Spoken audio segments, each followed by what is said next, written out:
사랑합니다. 축복합니다. 아름다운 창조라는 제목으로 하나님 말씀 함께 나누도록 하겠습니다. 오늘은 이제 네 번째 대화 설교입니다. 하나님께서 처음 이 세상을 만드실 때 이 세상은 도저히 생물들이 살 수 없는 환경이었습니다. 지구와 우주는 거대한 어둠 속에 묻혀 있었고 심지어 지구의 땅은 물 속에 잠겨 있었습니다.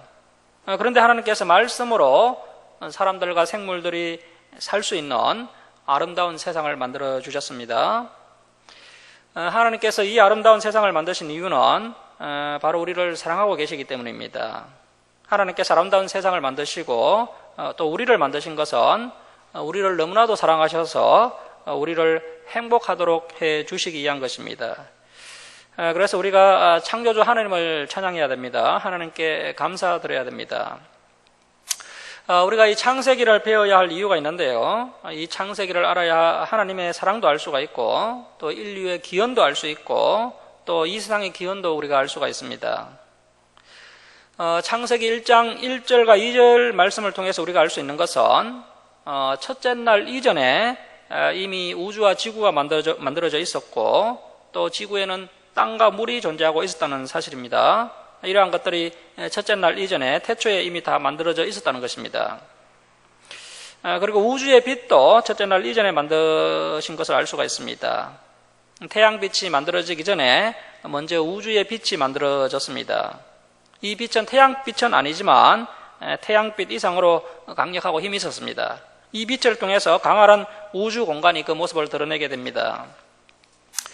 그리고 이제 첫째 날에 하나님께서 빛과 어둠을 나누시고 빛을 낮이라고 부르시고 어둠을 밤이라고 부르셨습니다. 첫째 날에는 하나님께서 빛과 어둠을 나누신 것입니다. 그리고 둘째 날에는 하나님께서 궁창을 만드셨습니다. 이 궁창을 우리는 하늘이라고 부릅니다. 이 하늘에는 공기가 있어서 우리가 호흡을 할 수가 있으며 또 구름이 있어서 비도 내리고 바람도 불며 시시때때로 날씨의 변화도 일어나게 됩니다. 그러나 처음 창조 때는 하늘 위에 물층이 비닐막처럼 지구를 감싸고 있었습니다. 그래서 지구는 온실처럼 항상 기온이 일정했고 많은 생물들이 번성하는 최적의 조건이 되었습니다. 셋째 날에는 하나님께서 조산운동을 일으키셔서 물은 융기를 하여서 땅이 되게 하시고 바다는 침강을 하게 하셔서 물이 한 곳으로 모여서 바다가 되게 하셨습니다. 그리고 또 땅 위에는 수많은 식물들을 만드셨습니다. 이 식물들은 자라나서 지구 표면을 아름답게 만들고 또 산소도 만들어서 하늘의 공간을 채우고 또 사람들과 짐승들이 먹을 수 있는 열매도 맺고 또 집을 지을 수 있는 목재도 제공하게 됩니다.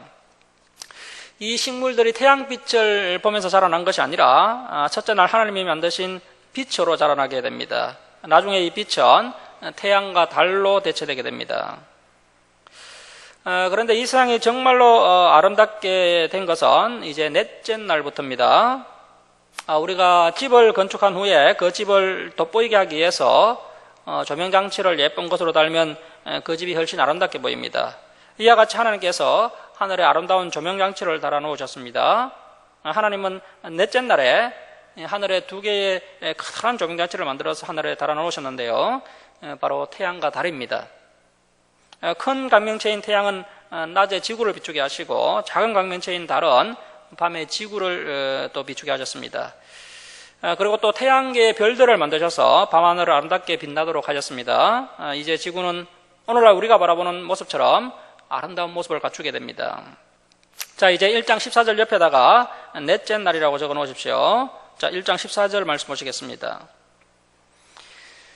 하나님이 이르시되 하늘의 궁창에 강명체들이 있어 낮과 밤을 나누게 하고 그것들로 징조와 계절과 날과 해를 이루게 하라. 자, 여기서 이 계절이라는 단어가 그 히브리어로 모에드라는 말인데요. 지난 한글 성경에서는, 개역 한글 성경에서는 사시라고 번역을 했습니다. 그런데 이 계절보다는 사시라는 번역이 더 좋은 번역입니다. 이 모에드의 본래 뜻은 지정, 또 고정된 때, 절기 이러한 뜻을 가지고 있습니다. 하늘에 물청이 있었을 때는 1년 내내 날씨와 온도가 비슷했습니다. 그러니까 하늘에 물청이 있을 때는 이 사계절의 개념이 없었던 것입니다. 이 사계절의 개념은 이제 하늘에 물청이 다 쏟아지면서 급격하게 환경이 변화된 노화홍수 이후에 생기게 된 겁니다. 성경 번역자들이 이런 기본 산식을 갖고 있지 않은 상태에서 이 창세기 1장을 번역하다 보니까 이렇게 이제 잘못 번역한 겁니다. 그래서 사시 또 고정된 때, 1분기, 2분기, 3분기, 4분기 이러한 뜻인데 이것을 계절이라고 잘못 번역을 한 겁니다. 그리고 이제 징조라는 것은 우리 주위에 일어나는 특이한 자연 현상을 말합니다. 예를 들면은 지진이 일어나기 전에 수많은 동물들이 떼를 지어서 이동을 한다든지, 또 아침에 안개가 끼면 날씨가 맑다든지 하는 그런 현상들입니다. 우리 조상들은 이 징조에 대해 연구를 많이 한 것 같습니다. 이 징조를 연구해서 1년을 24절기로 나누었습니다. 입춘이 되면은 이제 날씨가 춥긴 하지만 곧 따뜻한 봄이 다가옵니다. 그리고 이제 경칩이 되면 겨울잠을 자던 개구리들이 깨어나서 물가에서 울면서 짝짓기를 합니다. 경칩이 되면 본격적인 농사 준비를 해야 됩니다. 그리고 이제 6월이 되면은 다가올 태풍에 대비하고 장마에 대비를 해야 됩니다. 그리고 이제 동지는 밤이 가장 긴 날이며 하지는 낮이 가장 긴 날입니다.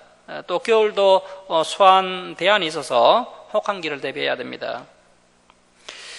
우리 하나님의 백성들은 이 자연 법칙에도 관심을 기울여야 합니다. 이 징조를 읽을 수 있어야 됩니다. 요즘은 인간들의 탐욕으로 이제 환경이 많이 파괴되어서 이 법칙이 많이 어긋날 때가 있습니다. 자, 1장 15절 말씀 보십시오. 또 강명체들이 하늘의 궁창에 있어 땅을 비추라 하시니 그대로 되니라. 하나님이 두 큰 강명체를 만드사, 큰 강명체 태양이죠. 큰 강명체 태양으로 낮을 주관하게 하시고, 작은 강명체 달입니다. 달로 밤을 주관하게 하시며, 또 별들, 이 별들이라는 것은 태양계 내의 별들로 보시면 되겠습니다. 태양계 내의 별들을 만드시고 하나님이 그 태양과 달과 태양계 내의 별들을 하늘의 궁창에 두어 땅을 비추게 하시며 낮과 밤을 주관하게 하시고 빛과 어둠을 나누게 하시니 하나님이 보시기에 좋았더라. 저녁이 되고 아침이 되니 이는 넷째 날이니라. 우주의 전체 또 은하계와 그 은하계의 수많은 별들은 이미 첫째 날 이전에 우리가 알 수 없는 태초에 창조가 되어 있었습니다. 그리고 이제 넷째 날에는 태양계의 해와 달과 별들만 창조가 된 겁니다. 이때부터 이제 지구가 서에서 동으로 1시간에 약 15도씩 자전을 하기 시작합니다. 자, 그리고 이제 지구가 태양 주위를 공전하기 시작합니다. 이 자전과 공전 역시 신비한 영역인데요. 하늘에 레일이 깔린 것도 아닌데 이 지구와 태양계의 별들이 한치의 오차도 없이 이 태양을 중심으로 자전과 공전을 하고 있습니다. 만약 조금만 궤도에서 벗어나면 이 지구는 멸망을 맞이하게 됩니다. 그래서 하나님의 능력으로 이 지구를 돌리고 계신 것입니다. 자, 이렇게 지구의 자전과 공전으로 인해서 14절 말씀처럼 이제 낮과 밤이 나뉘게 되었고, 또 날 24시간이라는 개념이 이 자전에 의해서 생기게 된 겁니다. 그리고 또 해, 1년 365일 이 해라는 개념 역시 태양 주위를 지구가 공전하면서 생기게 된 겁니다. 자, 이렇게 24시간 365일이라는 시간 개념이 넷째 날 때 처음으로 생기게 됩니다. 그러므로 첫째 날부터 셋째 날까지는 전혀 다른 시간 개념일 수가 있다는 것이고, 넷째 날에 해와 달이 만들어지고 태양계가 형성이 되면서 오늘날과 같은 시간 개념이 이때 처음으로 생기게 된 것으로 보입니다. 자, 이렇게 지구가 자전을 하고 있고 또 지구가 공전을 하고 있는데요. 지금도 지구는 돌고 있죠. 계속해서 돌고 있는데 이 지구의 자전 속도가 1초에 463m를 이동합니다. 1초에 463m. 이것을 이제 시속으로 한산하면요, 1시간에 1667km의 속도로 이 지구가 자전하고 있는 겁니다. 자, 그리고 또 이 지구가 공전을 하고 있는데요. 공전 속도는 1초에 약 29.8km, 1초에 지구가 약 30km의 속도로 우주 공간을 이동하고 있습니다. 이것을 시속으로 환산하면 1시간에 10만 7,160km의 속도로 달려가고 있는 겁니다. 1초에 30km를 이동하니까 얼마나 빠른 속도입니까? 지구와 태양계의 별들이 태양을 중심으로 엄청난 속도로 공전을 하고 있고요. 또 이 태양계 전체는 우리 은하계를 중심으로 또 엄청난 속도로 공전을 하고 있습니다. 이러한 것을 보면 참 우주는 정말 신비하죠. 원심력에 의해서 모든 것이 다 산산이 부서지든지 아니면 회전할 때 발생하는 소음으로 우리의 고막이 터져야 하는데 하나님께서 얼마나 이 지구를 잘 만드셨는지 사람들이 속도를 전혀 느끼지 못합니다. 하나님께서 굉장한 솜씨로 이 지구와 태양계 그리고 우주를 만드신 것을 볼 수 있습니다. 그리고 또 이 해와 달의 크기가 400대 1입니다. 해와 달의 크기가 400대 1인데 참 신기한 것은 지구에서 해와 달을 보면은 이 크기가 똑같아 보인다는 겁니다. 그래서 일식과 을식이 생기는 거죠. 오늘 오후 한 4시쯤에 부분 일식이 일어난다고 합니다. 그때 한번 꼭 보시기 바랍니다. 그냥 보시면 안 되고요. 뭐 셀로판지나 아니면 셀로판지가 없으면은 과자봉지 같은 것으로 이렇게 보시면 된다고 합니다. 이번 기회를 놓치면은 10년 후에나 볼 수 있다고 합니다. 자, 이렇게 하나님께서 태양과 달을 같은 크기로 보이는 이치에 놓아두셔서 일식이나 을식 같은 현상들이 일어나는 겁니다. 그런데 실제로는 이 달은 태양의 4분의 1밖에 되지 않습니다. 그리고 이 달이 밤에 조명 역할만 하는 것이 아니고요. 사실 달이 많은 신비한 역할을 많이 하고 있습니다. 그 대표적인 역할이 이 달은 바닷물을 땡겼다 놓아서 초수 간만의 차가 생기게 해서 바다에 생명을 불어넣는 역할을 이 달이 하고 있습니다. 이 달이 없으면 바다가 멈추게 되고 바다의 생태계가 파괴됩니다. 자, 그리고 이제 18절 중반절 다시 한번 보시면요. 18절 중반절 보시면 빛과 어둠을 나누게 하시니라고 되어 있는데요. 빛도 뭐 물론 중요하지만 어둠도 아주 중요합니다. 사람도 식물도 캄캄해야 잠을 자고 잠을 자야 피로가 풀리고 회복이 됩니다. 식물이 빛을 좋아하긴 하지만 밤에 가로등이 계속 켜진 곳에서 자라는 식물들은 밤에 쉬지 못해서 열매를 맺지 못하는 것을 볼 수가 있습니다. 사람 역시 밤에 밝은 곳에서 장기적으로 노출이 되면 건강이 악화되는 것을 볼 수가 있습니다. 그래서 밤에 조명등을 켜놓고 자는 습관은 좋지 않다고 합니다. 사람과 식물은 항상 어두운 곳에 휴식을 취하고 잠을 자야지만 회복이 됩니다. 그래서 빛은 생명을 자라나게 하지만 어둠은 열매를 맺는다고 하는 그런 이야기가 있습니다. 이 어둠 역시도 굉장히 중요한 하나님의 창조물이 되겠습니다. 자, 그래서 하나님께서 넷째 날에 태양과 또 달과 별들을 만드셨는데요. 이러한 창조의 섭리가 예사롭지 않다는 것입니다. 이 전체가 우리를 사랑하시는 창조주 하나님의 사랑의 결과물이고 하나님의 사랑의 표현이다라는 것을 우리가 늘 명심해야 합니다. 자, 그리고 이제 다섯째 날인데요. 1장 20절 옆에다가 다섯째 날이라고 적어 놓으십시오. 이 다섯째 날에는 이제 물고기와 새를 창조하십니다. 우리 1장 20절, 21절, 1장 20절, 21절 우리 함께 읽겠습니다. 자, 시작. 하나님이 이르시되 물들은 생물을 번성하게 하라. 땅이 하늘의 궁창에는 새가 나르라 하시고 하나님이 큰 바다 짐승들과 물에서 번성하여 움직이는 모든 생물을 그 종류대로 날개 있는 모든 새를 그 종류대로 창조하시니 하나님이 보시기에 좋았더라. 다섯째 날에는 민물과 바닷물에 사는 짐승과 생물들을 그 종류대로 만들어졌습니다. 그리고 하늘을 나는 새들을 또 그 종류대로 만들어졌습니다. 그러한 물고기와 새가 하나님이 보시기에 좋으셨습니다. 하지만 오늘날 인간의 탐욕으로 이 바다가 심하게 오염이 되었습니다. 원자력 발전소에서 이제 방사능이 유출이 되고 또 수많은 플라스틱들이 바다에 쌓이면서 바다가 급속도로 항폐화되는 것을 볼 수 있습니다. 이 새들도 생태계가 파괴되면서 개체수가 많이 줄어들어서 멸종위 기종이 많이 생겨났습니다. 자, 여러분 최근에 제비를 보신 적이 있습니까?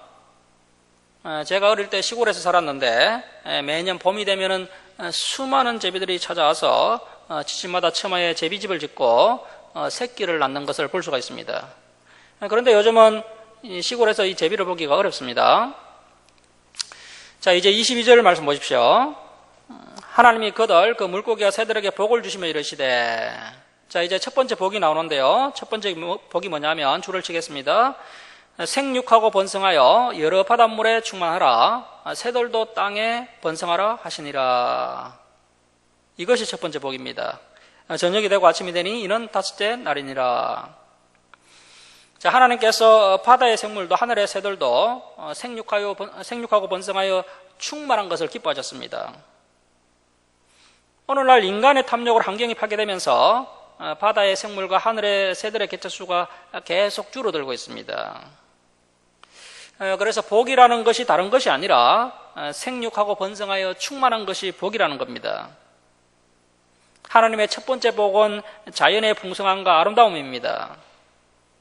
하나님의 첫 번째 복이 자연의 풍성함과 아름다움인데 이러한 기준으로 보면 오늘날 우리는 하나님의 참된 복을 많이 상실해 버렸습니다. 자, 이제 여섯째 날입니다. 24절 옆에다가 여섯째 날이라고 적으시기 바랍니다. 여섯째 날에는 땅의 생물과 사람을 창조하십니다. 자, 24절 말씀 보십시오. 하나님이 이르시되 땅은 생물을 그 종류대로 내되 가축과 기는 것과 땅의 짐승을 그 종류대로 내라 하시니 그대로 되니라. 하나님이 땅의 짐승을 그 종류대로 가축을 그 종류대로 땅에 기는 모든 것을 그 종류대로 만드시니 하나님이 보시기에 좋았더라. 자, 24절을 보시면 하나님께서 짐승과 가축을 처음부터 따로 만드신 것을 알 수가 있습니다. 자, 여기서 땅의 짐승은 야생동물을 말합니다. 야생동물. 그리고 가축이라고 하는 것은 인간들과 가까이 살면서 길들여지고 또 인간들을 도우면서 사는 그 개나 소, 말, 양 같은 그런 짐승을 말합니다. 우리가 학교에서 공부할 때는 모든 짐승들이 다 야생동물이었는데 인간들이 잡아서 길들여지면서 오늘날처럼 순하게 되었다. 그렇게 이제 공부했습니다. 자, 그러나 성경에서는 분명히 하나님께서 이 가축을 따로 분리해서 만드시고 만드실 때 기질과 성분까지 생각하셔서 인간들에게 순종하며 살아가도록 그렇게 창조하신 것을 알 수가 있습니다. 그리고 또 야생에서 살아가는 동물들은 또 야생의 성격을 갖도록 하셨습니다. 그리고 이제 땅에 기는 동물은 뱀이나 악어 같은 파충류를 말하는 겁니다. 또 진해나 다른 또 기는 곤충들도 포함이 됩니다. 자, 이처럼 하나님은 이 땅의 수많은 짐승들과 가축과 또 기는 곤충들을 만드셨습니다. 어떤 짐승이나 곤충이 진화해서 다른 것으로 변화되었다라는 그런 말씀은 어디에도 없습니다. 자, 이렇게 여섯째 날에 이제 땅의 생물, 즉 땅의 일반 짐승, 또 땅의 가축, 또 땅에 기는 짐승을 그 종류대로 만드시고 또 하나님이 보시기에 좋으셨습니다. 자, 그리고 이제 창조의 마지막에 드디어 사람을 창조하십니다. 자, 26절 말씀 우리 함께 읽겠습니다. 자, 시작. 하나님이 이르시되 우리의 형상을 따라 우리의 모양대로 우리가 사람을 만들고 그들로 바다의 물고기와 하늘의 새와 가축과 온 땅과 땅에 기는 모든 것을 다스리게 하자 하시고. 자, 하나님께서 인간을 만드실 때 아주 중요한 특징이 있습니다. 자, 그것은 하나님이 인간을 만드시기 전에 하나님이 서로 의논을 하셨다는 것입니다. 하나님께서 다른 창조물을 만드실 때는 이렇게 되어라고 말씀만 하셨습니다. 그러자 그 말씀대로 다 이루어졌습니다. 자, 그런데 인간을 창조하시면서 우리의 형상을 따라 우리의 모양대로 우리가 사람을 만들자라고 먼저 의논을 하셨다는 것입니다. 처음 이 말씀을 접한 이스라엘 백성들은 이 우리라는 표현을 하나님께서 천사들과 의논하신 것으로 생각을 했습니다. 왜냐하면 하나님은 한 분이시고 하나님과 의논할 만한 대상이 있다면 천사 말고 누가 있겠습니까? 자, 그러나 놀라운 것은 이 우리라는 말은 천사를 가리킨 것이 아닙니다. 이 천사들은 하나님께서 인간을 만드는데 감히 끼어들 만한 존재가 되지 못합니다. 왜냐하면 천사들도 하나님이 만드신 피조물에 불과하기 때문입니다. 자, 하나님이 의논하신 이 우리가 누구냐? 이것이 이제 신약 시대의 아서야 비로소 밝혀지게 됩니다. 이 우리는 바로 성삼위 하나님을 말씀합니다. 성부 하나님, 성자 하나님, 성령 하나님을 삼위의 하나님이라고 합니다. 우리는 삼위일체 하나님이라고 부르기도 합니다.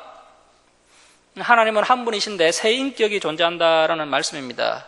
이것이 우리 기독교의 아주 중요한 교리 중에 하나입니다. 우리가 이단으로 여기는 여호와의 정인 같은 곳에서는 이것을 인정하지 않습니다. 예수님을 성자 하나님으로 여기지 않습니다. 그러나 성경 여러 곳에서 예수님은 하나님의 아들이다라고 분명히 말씀하고 있습니다. 자, 하나님께서 이렇게 인간을 만드시기 전에 이렇게 저렇게 해서 사람을 만들어서 이런저런 일을 하게 하자 하면서 이렇게 의논을 하셨다는 것입니다.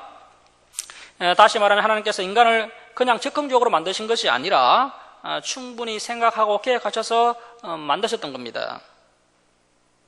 하나님은 인간들에게 뛰어난 지능과 지혜를 주시고 또 잘못하여 타락하게 되면 어떻게 치료할까 그것까지 충분히 생각하시고 계획하신 후에 인간을 만드신 겁니다.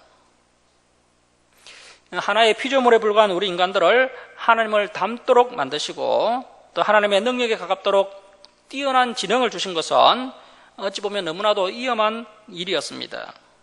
자, 그럼에도 하나님께서 인간에게 뛰어난 지능을 주시고 또 지혜와 재능을 주셨습니다. 그 이유가 무엇입니까? 하나님께서 우리를 너무나도 사랑하시기 때문입니다. 하나님께서 우리 인간을 뛰어난 존재로 만드시면 타락할 것이라는 것을 분명히 알고 계셨습니다. 왜냐하면 하나님은 전지전능한 분이시기 때문에 다 알고 계십니다. 자, 그럼에도 불구하고 인간을 어리석은 동물처럼 또 로봇처럼 순종만 하는 인간으로 만드시지 않으셨습니다. 하나님은 인간에게 자유의지를 주시고 또 지혜와 지능을 주셔서 스스로 하나님을 찬양하고 사랑하도록 하셨습니다. 억지로 하는 사랑이 아니라 마치 로봇처럼 수동적이고 형식적인 사랑이 아니라 온전한 자유의지와 또 진정으로 하나님을 사랑하는 그런 인간으로 창조를 하셨습니다.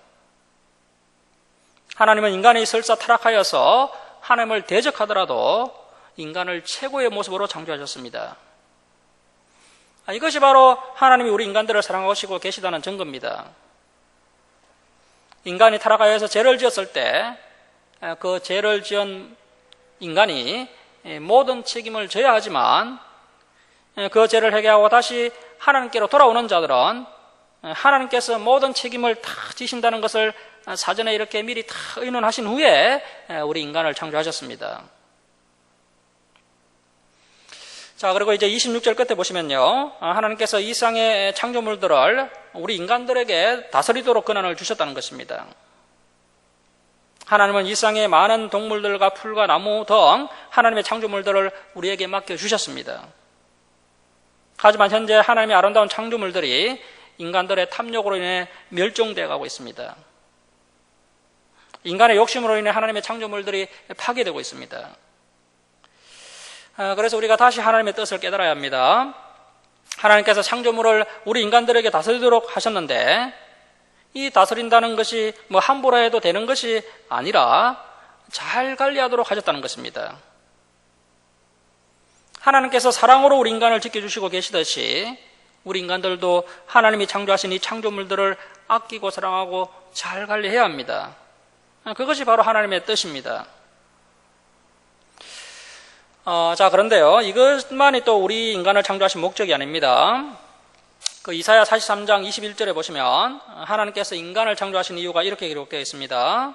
자, PPT 한번 보셔볼까요? 이사야 43장 21절 말씀 보시면 이 백성은 내가 나를 위하여 지었나니 나를 찬송하게 하려 함이니라.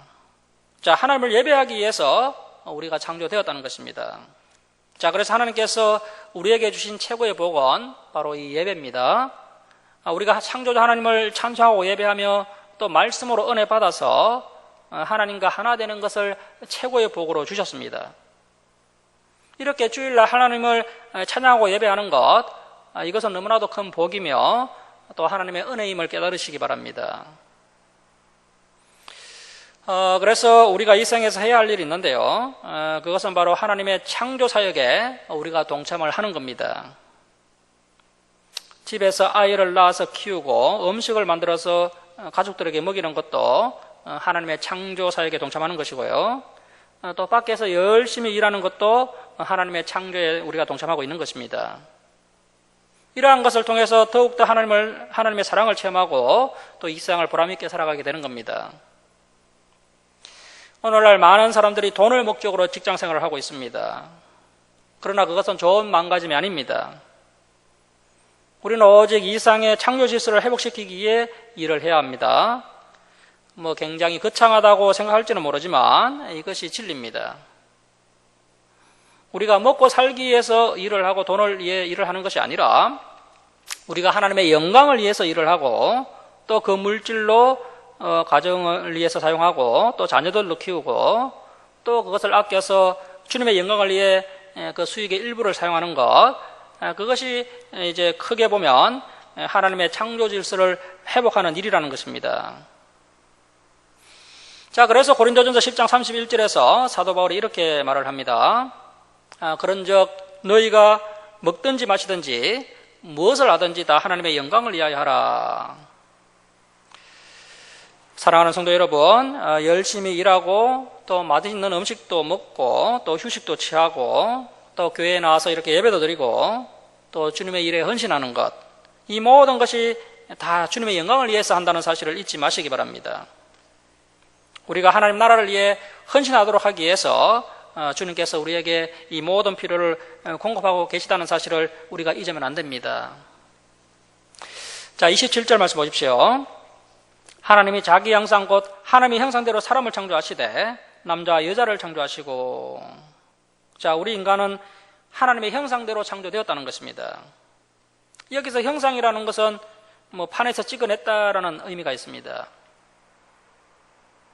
우리 인간은 하나님의 형상대로 만들어졌는데 우리가 위대하시고 사랑이 충만하신 그 하나님의 형상대로 지어져서 우리 인간들을 보면 하나님을 느끼도록 우리가 지음을 받았다는 것입니다. 타락하기 전에 인간은 분명히 하나님의 형상대로 지어졌지만 타락한 이후에 우리 인간들은 하나님의 형상에서 좀 더 많이 멀어진 것이 사실입니다.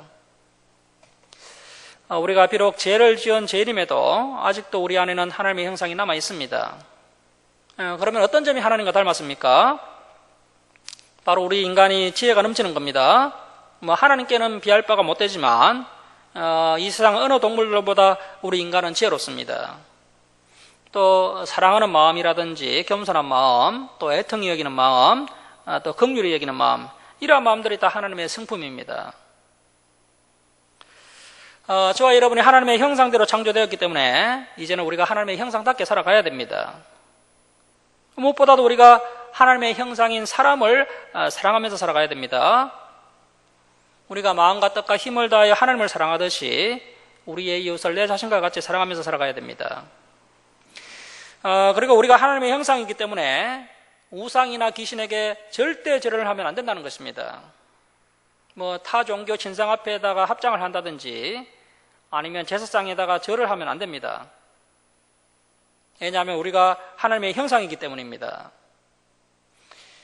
귀신들과 사탄은 하나님께 절을 받고 싶은데 하나님께서 결코 절을 할 리는 없고 결국 하나님의 형상인 사람으로부터 절을 받아서 자신이 하나님의 자리에 앉은 것 같은 대리만족을 얻고 싶어 한다는 것입니다.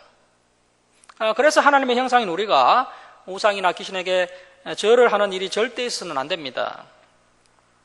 자, 그리고 이제 1장 28절 말씀 보십시오.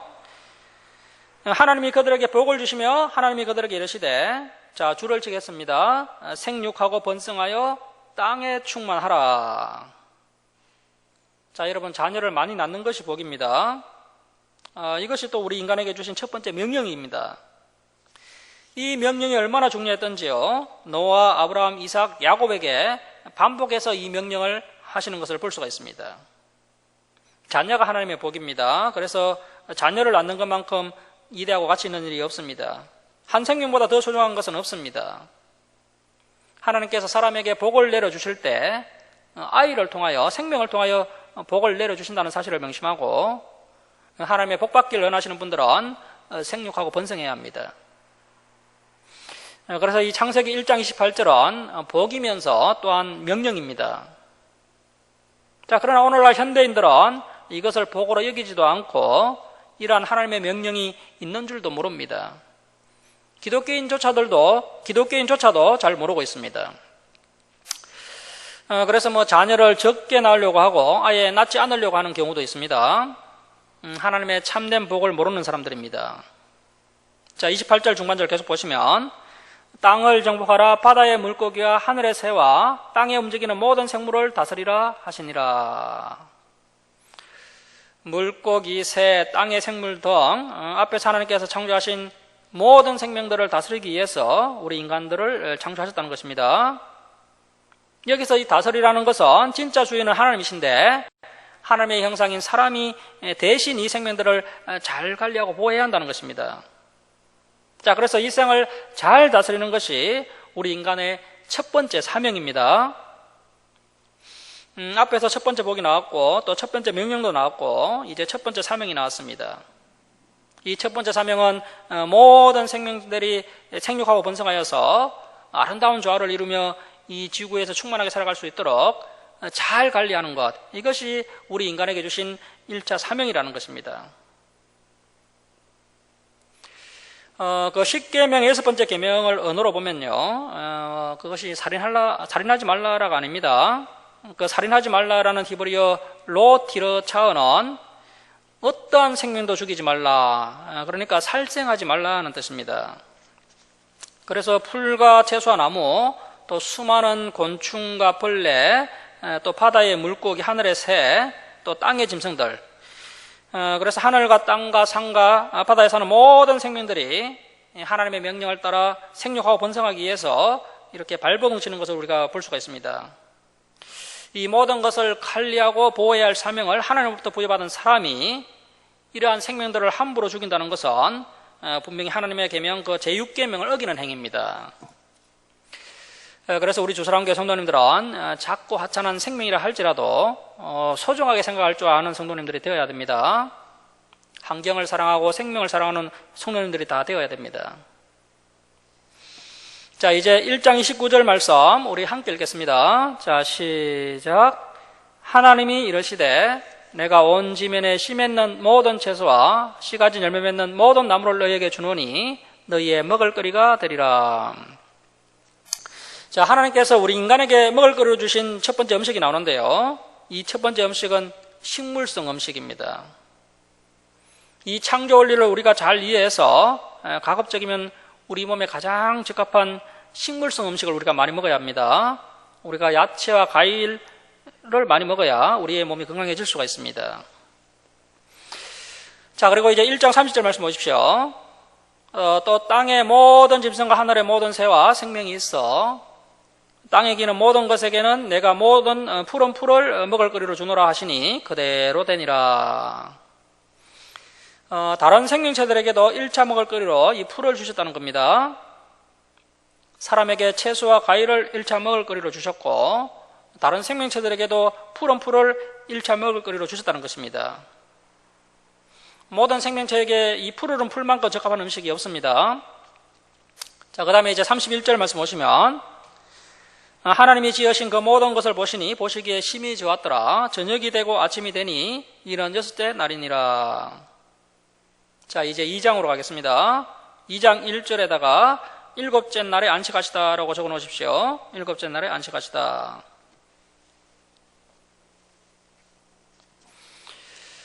자, 2장 1절 말씀 보시겠습니다. 천지와 만물이 다 이루어지니라. 하나님이 그가 하시던 일을 7째 날에 마치시니 그가 하시던 모든 일을 거치고 7째 날에 안식하시니라. 하나님이 그 7째 날을 복되게 하사 거룩하게 하셨으니 이는 하나님이 그 창조하시며 만드시던 모든 일을 마치시고 그 날에 안식하셨음이니라. 자, 하나님께서 천지 만물을 다 지으신 후에 7째 날에 안식하셨습니다. 그리고 그 7째 날을 복되게 하시고 거룩하게 하셨습니다. 우리 하나님께서 천지 만물을 창조하시고 피곤하셔서 쉬신 것이 아닙니다. 우리 하나님은 피곤치 않으시는 분입니다. 자, 그런데 왜 하나님께서 쉬신 것일까요? 우리 사람들에게 6일 열심이라고 제7일에 쉬는 것이 우리 사람들에게 가장 좋은 것임을 교훈하시기 위해서 하나님께서 쉬신 것입니다. 그래서 우리 성도님들은 6일 열심히 일하시고 하루 쉼을 누리는 것이 또 하나님의 계명을 지키는 것입니다. 그리고 이 원리를 기초로 해서 하나님께서 이스라엘 백성들에게 6일 일하고 하루 쉬는 안식일 율법을 주시게 됩니다. 자, 이렇게 이제 우리가 오늘 본문을 다 살펴봤는데요. 자, 이제 우리가 마지막으로 한 가지 묵상해야 할 말씀이 있습니다. 바로 그 하나님이 보시기에 좋았더라는 구절입니다. 이 구절은 계속 반복되는 구절이죠. 그래서 우리가 다시 돌아가셔서 이 말씀들을 한번 반복해서 읽으시면서 이 구절에 대해서 좀 더 집중해서 읽어보시면 우리가 좀 더 많은 깨달음을 얻을 수가 있습니다. 먼저 1장 4절에 한번 줄을 칩니다. 1장 4절에 빛이 하나님이 보시기에 좋았더라. 빛이 하나님이 보시기에 좋았더라. 자, 그래서 이제 빛이라는 창조물이 하나님 보시기에 좋았다는 겁니다. 자, 그리고 이제 1장 10절도 보십시오. 10절. 또 땅과 바다가 하나님이 보시기에 좋으셨습니다. 자, 그리고 이제 12절을 보시면 12절에도 풀과 채소와 나무도 하나님이 보시기에 좋으셨습니다. 그리고 18절에도 보시면 태양계의 태양과 달과 별들도 하나님이 보시기에 좋으셨습니다. 그리고 이제 21절에도 보시면 물고기와 새도 하나님이 보시기에 좋으셨습니다. 자, 그리고 이제 25절 말씀 보십시오. 25절. 땅의 모든 생물이 하나님이 보시기에 좋으셨습니다. 그리고 이제 우리 인간까지 다 지으시고 나서 31절 말씀 보십시오. 31절. 하나님이 그 지으신 모든 것을 보시니 보시기에 심히 좋았더라라고 말씀하고 계십니다. 하나님께서 만물을 창조하신 후에 그 창조물을 바라보시면서 하나님께서 하신 말씀은 좋았더라입니다. 좋았더라. 이 좋았더라라는 히브리어가 바로 토보인데요. 토보. 이 토보는 좋은, 선한, 즐거운, 또 행복한이라는 그런 뜻이 있습니다. 자, 그러니까 하나님께서 이 창조물들을 다 만드신 후에 참 좋구나, 참 행복하다 이렇게 감탄을 하셨다는 것입니다. 그리고 우리 여섯째 날에 우리 인간들을 만드시고 우리 인간들이 이 세상에 살기에 조금 더 부족함이 없도록 다 만드신 후에 하나님께서 심히 좋았더라, 매우 행복하구나라고 기뻐하시고 감탄하셨습니다. 자, 그래서 하나님께서는 이 세상 모든 사람들이 행복하기를 원하시고 우리만 행복하기를 원하시는 것이 아니라 이 땅의 모든 생명체들이 다 행복하기를 원하시고 계신다는 것입니다. 이것이 바로 창조주 하나님의 마음이십니다. 자, 그러니까 하나님 아버지께서 이 땅의 모든 사람들과 생명체들에게 행복을 주고 싶으셨고 또 모두가 행복하기를 원하셨습니다. 자, 그래서 우리가 행복하기 위해서는 반드시 이 하나님의 창조 원리에 맞게 살아야 우리가 비로소 행복해질 수 있다는 것입니다. 다시 말하면 하나님의 말씀에 순종함으로 우리가 비로소 행복해질 수 있다는 것입니다.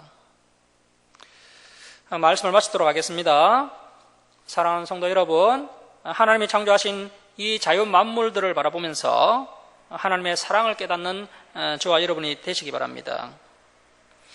온 천지에 하나님의 정성과 사랑이 가득 차 있고 또 이 모든 것을 하나님께서 저와 여러분에게 주셨습니다. 한 주간 동안 자연 만물들을 통해서 하나님의 사랑을 깨닫고 또 하나님의 창조 원리대로 살아감으로 행복한 인생이 되시길 주님의 이름으로 축원합니다. 기도하겠습니다. 사랑의 하나님 아버지, 말씀으로 이 온 우주 만물을 아름답게 창조하시고